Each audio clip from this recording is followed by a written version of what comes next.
Hello, my name is Greg and welcome to another episode in my 1949 P3 Rover restoration story. Today I'm actually redoing an introduction to a bit of video that I shot a number of months ago. On the day that I shot this particular bit of video, originally I wasn't feeling at all well, had a terrible dose of the flu. So today I just thought I'd redo the introduction on a day where fortunately I'm feeling a whole lot better. It's a significant bit of video in the overall story in that it shows the first start of the engine, the first start in 29 years I believe. The car was stored for a very long time in a shed in Snowtown, well north of Adelaide. But before moving on to the bit of video where I show the engine starting, I'll just give a very brief overview of some of the work that I had to do to get the engine to a point where it would start. Hope you enjoy it. Well, to begin the process of starting an engine that hadn't run for some considerable time, I kind of broke the job down into systems. So the first system that I worked on was the fuel system. So this shot is a shot of a SU electric fuel pump that I bought for the car. In terms of appearance, it's more or less a replica of what was there originally, but it has a more modern electronic operation, which will hopefully make it even more reliable than the original. Here's a fuel tank out of the car. I did drain what fuel it had in before I removed the tank. Didn't have a lot of fuel in it, but what was there had obviously been there for a very long time. It sort of vaguely resembled petrol. I think what happens over time is the most volatile components of the fuel evaporate off, and then you're left with something that probably isn't petrol anymore. I removed the fuel sender unit and also the fuel pickup unit. Had a bit of fun getting the sender unit off because it's bolted down with some little screws, and some of those were so sort of corroded in place that they broke. So then I had to make a little sort of drill jig to drill out the broken screws, but it worked out okay in the end. The next bit of work was then to clean out the inside of the tank as best I could. It wasn't too bad, so all I really did was slosh some fresh fuel in there a few times and poured that out, and after that it looked pretty good. Here's a fuel tank more or less ready to go back in the car. I stripped it, the outside of the tank down back to bare metal and repainted. Unseized the fuel sender unit, which seemed to be completely seized up when I took it out, and cleaned up the fuel pickup unit. So all looking pretty good now and ready to go. This shot just shows the carburetor and inlet manifold before I'd taken it apart and taken them off and cleaned them up. Inlet manifolds, carburetor all back on now and looking pretty. I also taken off the air cleaner, stripped that back to bare metal, repainted it. And also that air filter has like a oil wetted gauze, so I clean that up and put fresh oil in there. The next system to tackle was the cooling system. So this little fitting that I'm showing in this photo is a fitting that bolts onto the side of the water pump to divert coolant water through the heater box. This car actually has a heater, which is pretty good. This is a fitting that I think the previous owner must have made. I wasn't all that happy with it, so I made my own.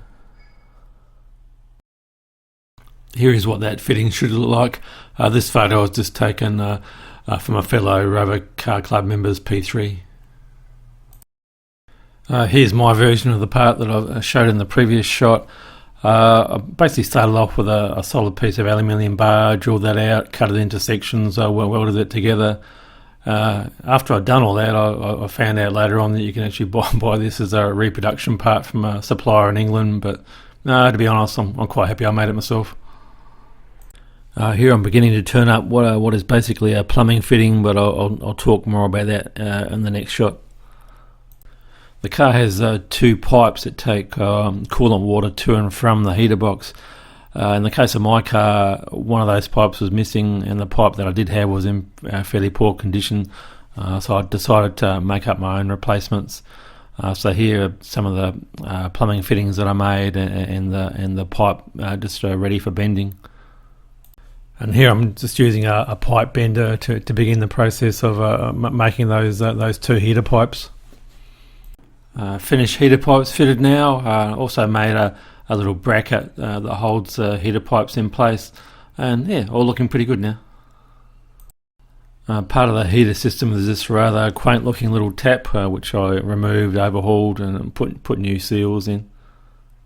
Starting work on the radiator now. I was lucky in that when I bought the car it came with a spare radiator, so I was able to build one really good radiator out of the two. Also had a few issues to sort out. There'd been a few modifications made to the radiator fitted to the car over the years. One of those modifications was, if you look at this bottom outlet fitting on the radiator, that's supposed to be bolted on with a gasket seal, but on my car it was soldered on. So I took that back to original specification. Also on the other side of the radiator at the front, it's supposed to have a drain tap fitting, and again that was removed, and that had been blanked off. So I also took that back to original. Hope you can see this shot okay. It's a little bit dark, but what it shows is a supporting member that supports the radiator. Now, if you refer back to the previous shot where I showed that bottom fitting on the radiator, because that had been soldered on, the only way you could then remove and replace the radiator was to have cut a section out of this supporting cross member. I guess that must have been done by the previous owner.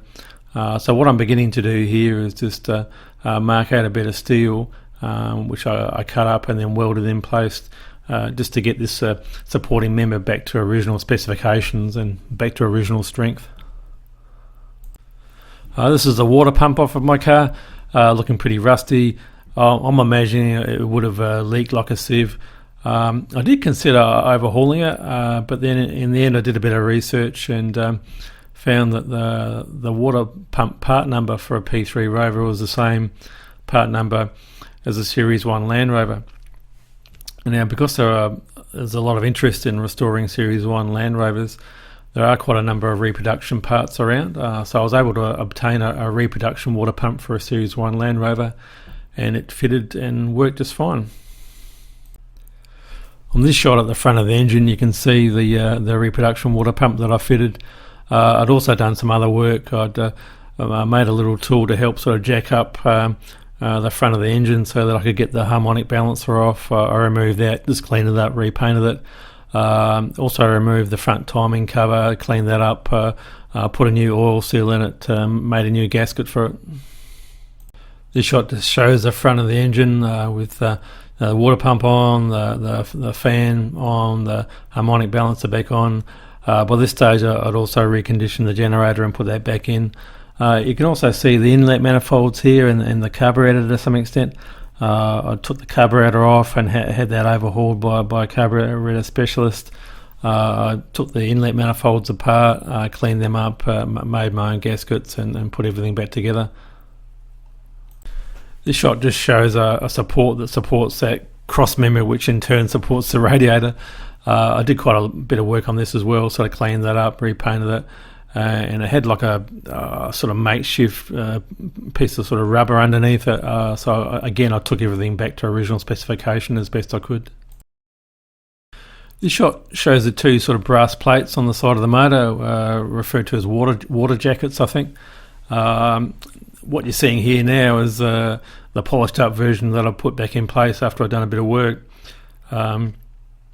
Originally they looked pretty tarnished, and also there's obviously been leaks from these plates, so I had to remove them, but of course because the bolts have been in place for so many years, they were quite rusted in place in some instances, and I think from memory about 3 of them broke. It's a bit of a long story, but to remove the broken screws, the screws that are sort of broken off in the engine block, I just cut a piece of plate and then drilled holes in the appropriate places and used that as a drill jig. I then modified that slightly to help with a latter part of the process where some of the threads were so badly damaged that I had to use a thread repair kit known as a helicoil. Here I'm just tapping out some of the threads that aren't in too bad a shape. And here's a helicoil kit that I used to repair the threads that weren't in such good shape. And here I'm just beginning the process to make some gaskets for those engine side plates that I showed a little bit earlier on. Another part of the preparation was I sourced this oil filter adapter from a supplier on eBay. Of course, you can't get oil filter cartridges for these cars anymore. So this adapter allows you to use a modern screw-on oil filter. A pretty good idea, because really if you didn't have that, the only way really to maintain sort of reasonably clean oil would be to do your oil changes more regularly. But given that the car has something like a 9-litre oil sump capacity, I wasn't too keen on that idea. The next system to work on was the ignition system. So I began with the distributor cap. This is the distributor cap that was fitted to the car when I bought it. It's not the correct type in as much that it's not the type that the car would have come out with when it was originally sold. This cap, as you can see, has high tension leads exiting out of the top of the cap, whereas the correct cap has a side exit with the cables. Here's a side exit version that I obtained from a supplier in England. I'd also replaced the ignition points, spark plugs, made up new high tension leads. Interestingly, when I was sort of looking to obtain this distributor cap, it looks like this Lucas distributor is the same model fitted to early model Aston Martins, which maybe explains why it was not too hard to find a reproduction cap. And here's the generator overhauled and ready to go back in. Did quite a lot of work on that, but I cover that in another episode. I adjusted the tappets. Well, actually, I didn't do this prior to the first start of the engine. When I started the engine for the first time, I did have a little bit of tappet noise, so I made this adjustment afterwards, and it now sounds quite a bit better. Now, the next clip will be the actual engine start, so exciting from my point of view, because as I mentioned in the introduction, it was the first time this engine has started in maybe 28, 29 years, so I hope you enjoy it.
good.